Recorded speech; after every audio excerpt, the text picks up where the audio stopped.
Hello! So this evening we are taking a quick look at the Piaggi P.149 in Microsoft Flight Simulator.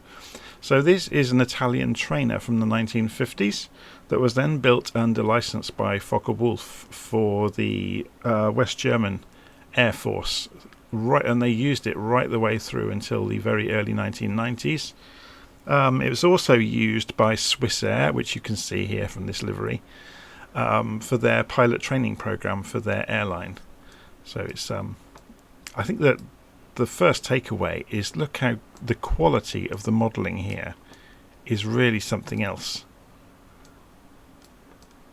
It's very, very good. So we're just having a slow wander around it with the external camera. But I am really, really impressed with just the quality of the texturing and the modelling. It's pretty fantastic. And it continues inside. So if we go and have a look around the insides, you can see it's got that the material modelling is very, very good. It's very high quality. Anyway, should we take it for a fly? Let's just have a quick look around the cockpit before we get started. You can undo the canopy, by the way, so if you pull this lever and then drag the handle, you can open and close the canopy, which you'd expect to be able to do, to be honest. Okay, so how do we get this up and running? First thing we're going to look for is the shut-off valve for the fuel, which is underneath. We will turn it to the left side. We'll go and set the fuel selector. So that is the fuel selector, sorry. Shut-off valve is over here, so we have to push that in. I'm still learning my way around the aircraft. It's all very strange because obviously most modern aircraft, things are in kind of places you'd expect to find them. In this one, not so much. You have to kind of go hunting until you're used to it. Mixture goes to rich, so we push the lever in. I've got that that's bound to an axis on my throttle, so that's all fine. RPM to max, so RPM is this triangular shaped lever here. That's the throttle RPM. You'll notice there's actually two levers. There's a pilot and a co-pilot lever, so we're actually using the co-pilot levers in the center here. Battery to on, and that's overhead. So if we go and look at this range of switches overhead, we've got that one. Oil temperature to on, and fuel pressure gauge to on. And then we can come down and turn the magnetos to both, which is here. And then we can push the starter lever, or button I should say. So before I do that, I'm just going to crack the throttle open. And then we hold this in. And then pull the throttle back. And that's good. And then alternator. Front center, we push this in, and then we get the light on for the generator. Okay, so next thing we're going to do is go and get some of the avionics up and running. So we'll put the nav lights on. You'll see up here there's a beacon light as well, and then there's we don't need a UV lamp. We do want the pitot heat on. We'll have the gyro switch on, the radio's on, and the radio compass on. So you will notice straight away some of the systems that use gyros take a little while to stabilize. So we're going to sit here and tick over for a while and wait for them to stabilize. So while we're doing that, we're going to lean the engine out a little bit and rev it up just while we're sat here on the throttle, also on the parking brake. So you see we've got the cowl flaps open as well while we're sat here on the ground. So let's open the engine up and see how it sounds.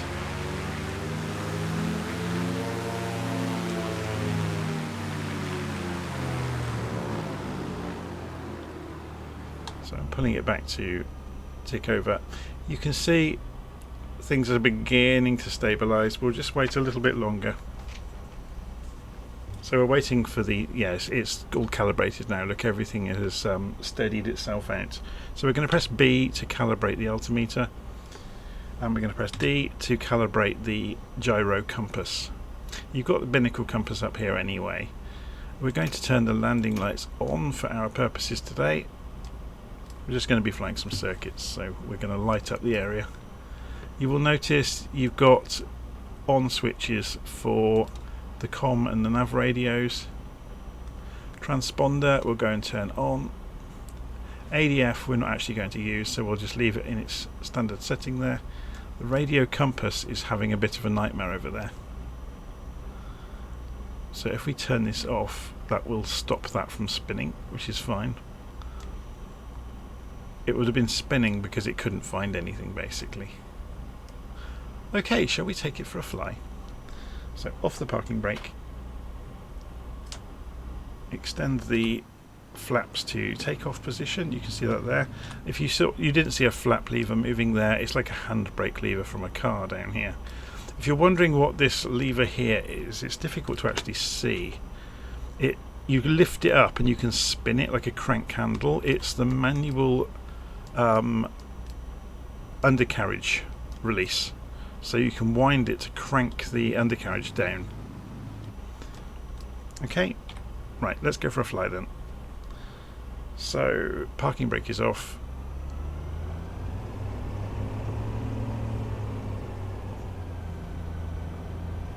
I'm just going to taxi along the runway here. So it seems quite cramped in the cockpit. That's because it is. If we press F, that is the default view. But if you think about it in terms of the real plane, the pilot really doesn't have a lot of room. So it does reflect, you know, where you're sitting.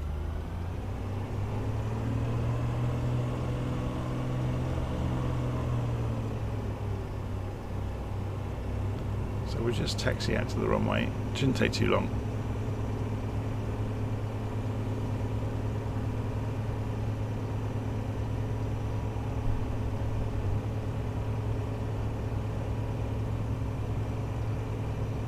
So if you're wondering where we are today, can I have a quick look at the little nav map? We're at Ells Willits Municipal, O28 in the US. It's not far away from Boonville, where I've done lots of flights recently. So this is Oscar 28 is the ICAO code for this airfield, if you're interested in going and having a look at it. And you'll see why in a minute, because again it's another really pretty area. Okay, so we're on the runway, full throttle, having to hold a small amount of right rudder to hold the centre line. So airspeed is coming up through 60 knots, 70 knots, and we'll gently rotate.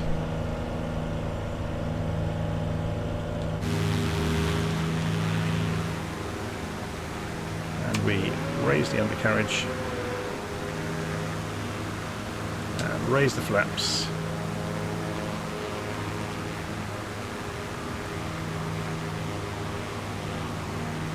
And we come off the throttle a little bit.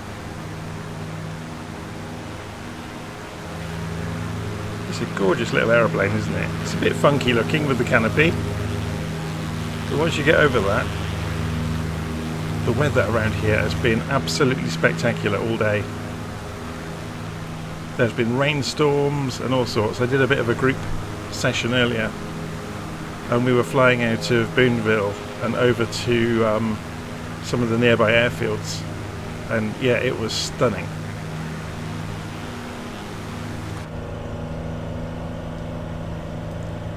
Okay, so we've got indicated airspeed down here. We've got so I'm just looking around the dials, being distracted by things.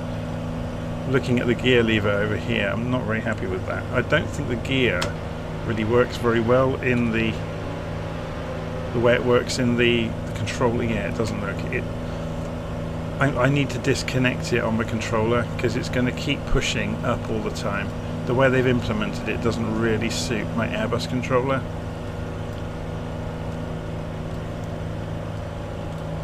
So sorry, we've got vertical speed indicator over here, we've got altimeter, or altimeter as some people call it. You've got a G meter over on the far left, and you've got a gyro compass and nav radio, or HSI I guess is the modern version, but this is not an HSI, this has just got a localizer needle and a nominee bearing selector. So it's kind of the old-fashioned way of doing it. Okay, so should we try out some performance tests with the aeroplane? So if we pull up into a stall, so speed is falling off down to 100 knots, 90, 80, about 50% throttle. I'm going to cut the throttle completely, 60, and it stalls in an absolute straight line. It's trying to mush to the left and right, but we can control it. That's interesting. So we'll let it fall. Get some speed back. So back to 120 knots. And let's try a aileron roll. So I'm not putting any elevator input, I'm just finding out how much it's going to dive or climb. So it loses a lot of attitude on the nose. That's quite amazing actually, how much that did lose. I'm not sure if the engine is affected by a negative input. So let's hold it upside down for a while and see if it dies. It does not.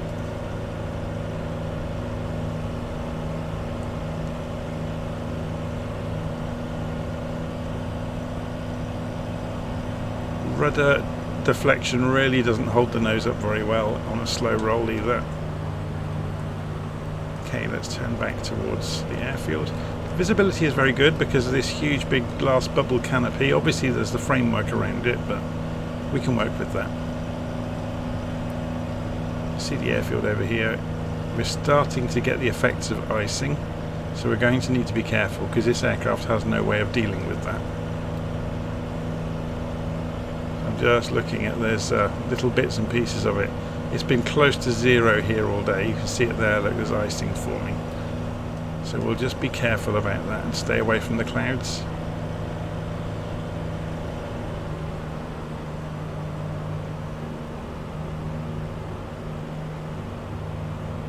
So the wind is out of the north today, but it's only about a knot, so we're not going to worry too much.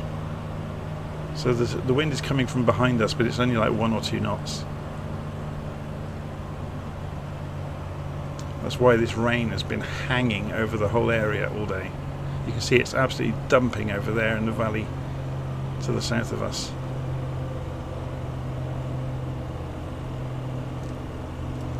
So we can move around the cockpit. It does clip on the edges of the cockpit though, so you can't force your head outside just by moving around inside the cockpit. I'm not sure, flat out with the engine, I'm not sure what will happen if we give it a negative, like what would cause a flick roll in other aeroplanes. We'll try it in a moment. We'll just wait for some speed. Ready?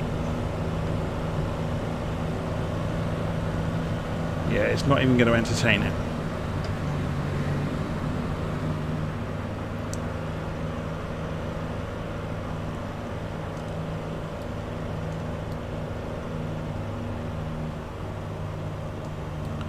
Looking behind us at the airfield. So let's go and try a touch and go.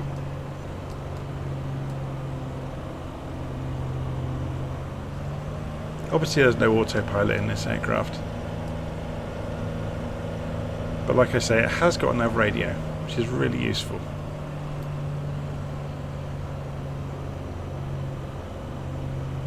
So we're going to go for flaps. We're going to drop the undercarriage.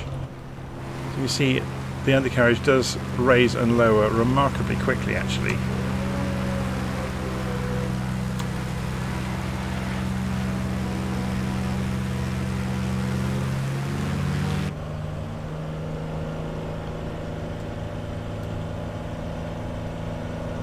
Okay, so we're just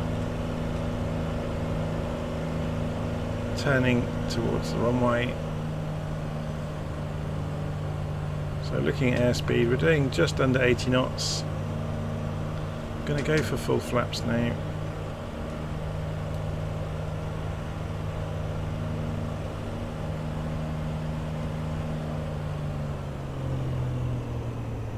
Keep an eye on the indicated airspeed.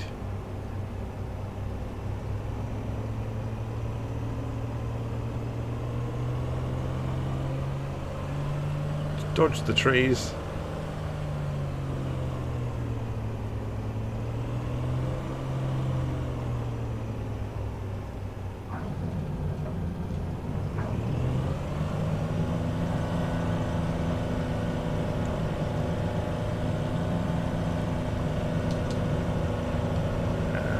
Back up again, gear up, and flaps up.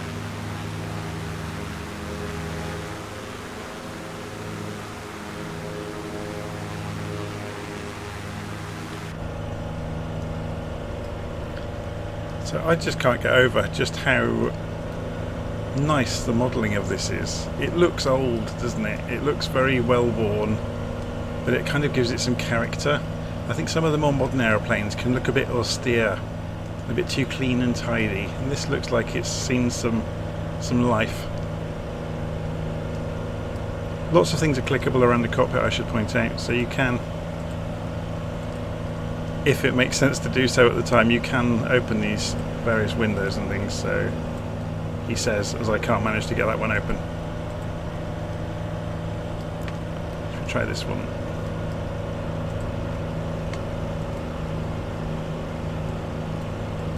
Interesting.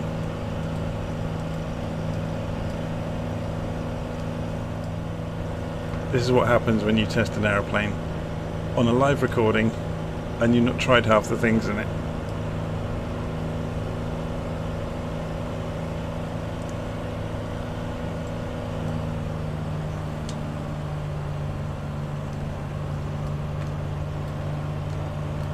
Okay, let's go for another approach, shall we?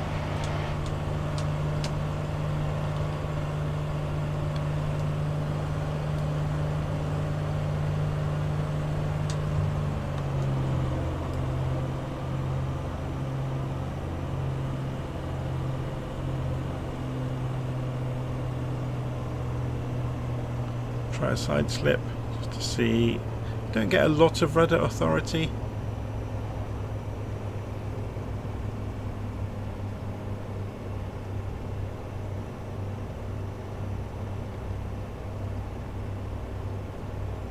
So I'm just wondering what airspeed we're doing here. We're just hovering about 80 knots, bleeding off a little bit of speed.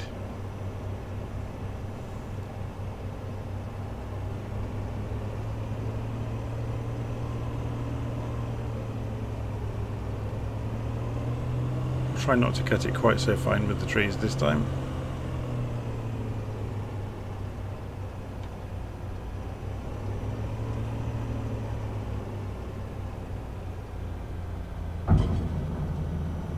And we're down.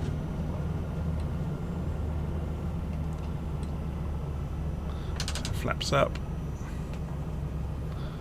We'll roll in.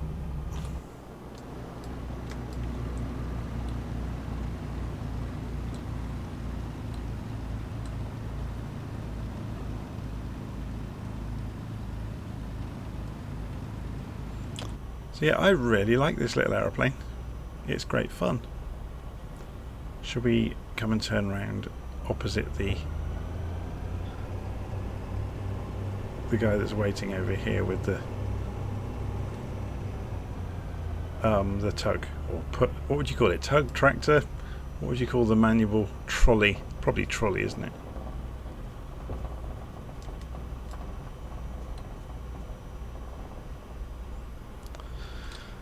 Okay, parking brake on. Pull the mixture back, which will starve the engine of fuel.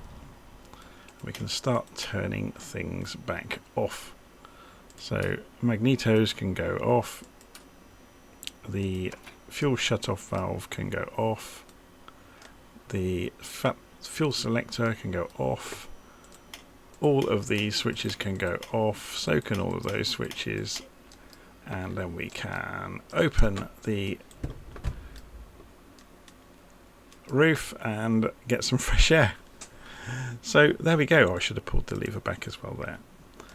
So there we go. It's the Piaggi O28 in Microsoft Flight Simulator. It's a great little trainer and it's wonderfully modelled.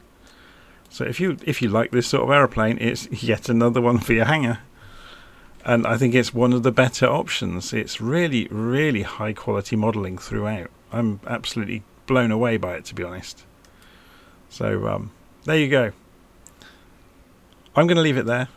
Hopefully you enjoyed that. If you did, please click the like button, please subscribe, and I'll see you again soon.